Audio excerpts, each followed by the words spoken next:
You last 5 minutes in a place like this, where cultists chant in moonlight clearings, bunkers hide a failed experiments, zombie dudes come after you, and someone keeps whispering about thing called the Hornet Man.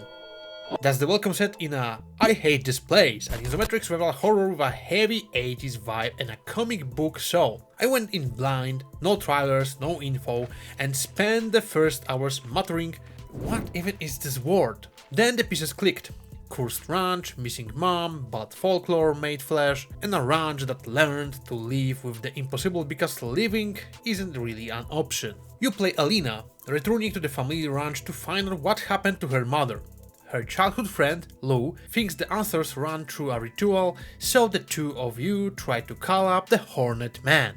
Hot tip, never do that. The game is inspired by the comic of the same name by Kyle Starks and Artyom Topilin, and it feels like a prequel. Same rules, same don't let the ghost touch you energy, same sense that the land itself is under a curse, and some characters who were in the comics or were mentioned there. Moment to moment, it's a survival game with a crafting and light-based building, wrapped around tense stealth and bursts of violence. Daytime is for scouting, scavenging and building on the ranch. Workbenches, simple production stations, gardens, ammo tools, the whole prepare before dark loop. Night flips the table. More enemies, more aggression, more reasons to move quiet and carry a big shotgun. Two systems define the field. First, sound. Everything you do make noise. Footsteps, crouching, glass, water, and the game renders it as comic SFX that trail your boots. Some things in the world, like strange biomass in underground labs, react to sound. Step near it and it will lash out. Tiptoe and you might pass. Second, vision. The fixed isometric camera shows a lot of space, but it's static, so corners can hide surprises. It's a deliberate constraint. Creepy, sometimes annoying, usually effective. The map is dotted with bunkers and labs, dungeon crawl pockets where the ranch's folklore meets government experiments. You will find blueprints, resources and things that should not be alive. Combat is flexible. Go loud with pistols, shotguns and rifles, or stay quiet with a baseball bat. You've also got grenades, dynamite and molotovs. Not every monster respects ordinary bullets, though some are weak to specific tools, others prefer a shot from behind. Many have exposed weak points on their backs, turning stealth into a damage multiplier.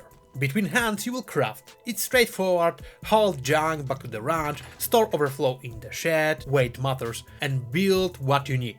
Production stations tick away in real time, order a badge, go do something else, come back later. As your blueprint library grows, ammo scarcity fades, and the loop shifts from desperate survival to planet expeditions. There's no XP system, fighting is about clearing space, gathering parts or solving a problem, not chasing levels. The game also breaks things up with detective-like sections. To lay certain ghosts to rest, Alina investigates how they died, pieces together a mini case and makes a call. It's odd in a good way, like being dragged into a single focused episode of paranormal procedural, then you are back to the ranch or back to the forest. The 80s textures runs deep, save points are VHS decks, colors bleed through the woods, and the soundtrack doesn't hog the spotlight but nails the mood. Uneasy, pulsing, never overbearing. The art direction leans comic stylized rather than grim realism, which takes the edge of the gore and keeps the horror tense instead of a meme. It's not all smooth. The camera will occasionally hide a pickup or door. The food stamina loop adds realism. Hungry Alina swings slower and can't sprint, but rarely adds interesting choices. It's more upkeep than payoff. Plus, you don't go to have problems with finding food. The journal can be vague about where to go next, and some code logs feel like they are begging you to try 1111 and call it a day. In a previous build I played, performance wanted tweaking. Dynamic lighting seems to be the heavy lift. The devs flagged a day one patch for improvements, which tracks with how early builds felt. On controls, I tested both gamepad and keyboard. The UI clearly favors controller navigation, but there's a small quirk where a notch on the analog stick can switch a highlighted item while looting. Solution: open the container, let go of the stick, then confirm. With some preparations, the game will be great for the Steam Deck.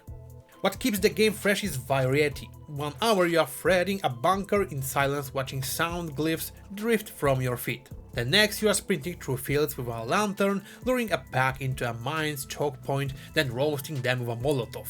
It's a stew of aliens maybe, folklore definitely, military oopsies, and cult logic that shouldn't fit yet somehow does. Once I accepted that this place operates by its own rules, the chaos turned into rhythm. How long is it? Not huge. Think of a dozen or so hours to finish the story, more if you want to max out the ranch or explore every corner. It's available on PC and consoles, including the Switch. Priced sensibly for the scope. Final word.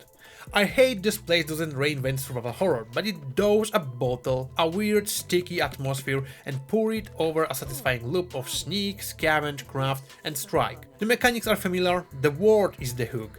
If you like the idea of a cursed ranch where the rules are written in the blood and VHS static, and you enjoy solving problems with both a nail bat and your brain, you will find plenty to love here.